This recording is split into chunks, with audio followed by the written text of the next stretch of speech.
Dans les manuels scolaires, on nous présente souvent cette image où l'on voit un singe sur deux pattes qui évolue jusqu'à devenir l'homme que nous connaissons aujourd'hui.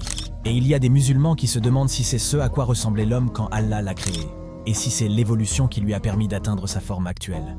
Cette question est vite répondue par le verset suivant.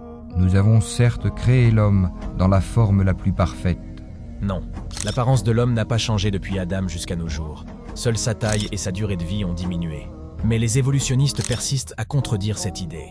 Comme ils ne veulent pas accepter l'idée de la création, ils cherchent par tous les moyens une explication rationnelle qui exclut Dieu. Selon eux, il y a 4 à 5 millions d'années, existaient certaines formes intermédiaires entre l'homme moderne et ses ancêtres. Il y aurait 4 catégories: l'Australopithèque, l'Homo habilis, l'Homo erectus et l'Homo sapiens. Pour eux, le premier ancêtre de l'homme, c'est l'Australopithèque, qui signifie singe sud-africain. 2 célèbres chercheurs d'Angleterre et des États-Unis, Lord Solly Zuckerman et le professeur Charles Oxnard, ont fait des vastes recherches sur l'Australopithèque pour vérifier cette hypothèse. Ils ont découvert et ont démontré que ces espèces ont appartenu à une espèce de singe ordinaire qui s'est éteinte et n'avait aucune ressemblance avec les êtres humains, ce qui signe le premier échec des évolutionnistes. L'Australopithèque n'est pas l'ancêtre de l'homme.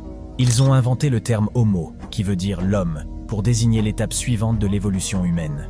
Selon eux, les êtres vivants appartenant aux catégories de l'Homo sont plus développés que ceux de l'Australopithèque. Ils ont donc imaginé un schéma d'évolution, dans lequel ils organisent les différents fossiles de plusieurs créatures selon un ordre d'évolution. Le problème, c'est que l'ordre qu'ils ont choisi n'a aucune base scientifique et n'a jamais été prouvé. C'est de la pure imagination. Ernest Mayr, un des principaux défenseurs de la théorie de l'évolution au XXe siècle, l'a admis en déclarant que la chaîne remontant à l'Homo sapiens est en réalité perdue. Nous disons « nuance ». Elle n'est pas perdue, elle est tout simplement inexistante. Mais ce n'est pas fini, car les évolutionnistes ont élaboré le schéma suivant: Australopithèque, Homo habilis, Homo erectus et Homo sapiens. Selon eux, chacune de ces espèces est l'ancêtre de la suivante. Certains paléoanthropologues très perspicaces ont voulu vérifier cela. Ils ont fait des recherches et ont découvert que l'Australopithèque, l'Homo habilis et l'Homo erectus ont vécu dans différentes régions du monde à la même époque. Et un certain segment des humains faisant partie de la classe des Homo erectus a vécu jusqu'à des périodes très récentes. Ils ont aussi découvert que l'homme de Néandertal et l'Homo sapiens, autrement dit l'homme moderne, ont coexisté dans la même région. Cette situation indique clairement qu'il est impossible qu'il puisse exister une lignée généalogique quelconque entre ces différentes espèces. Autrement dit, ce ne sont pas des ancêtres. Stephen Jay Gould, un paléontologue de l'université de Harvard, explique l'impasse dans laquelle se trouve la théorie de l'évolution, bien qu'il soit lui-même un évolutionniste.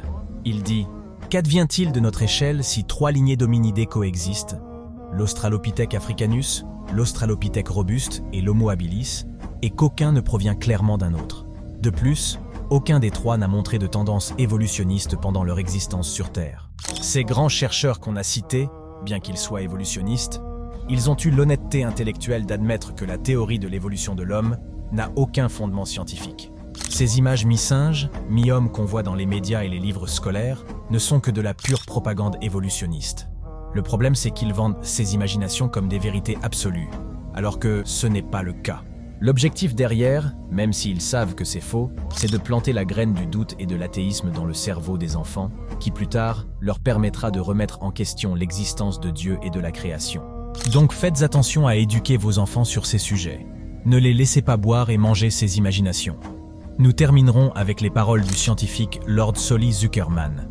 Il n'existe en réalité aucun arbre généalogique constitué de ramifications rattachant l'homme à des créatures semblables aux singes.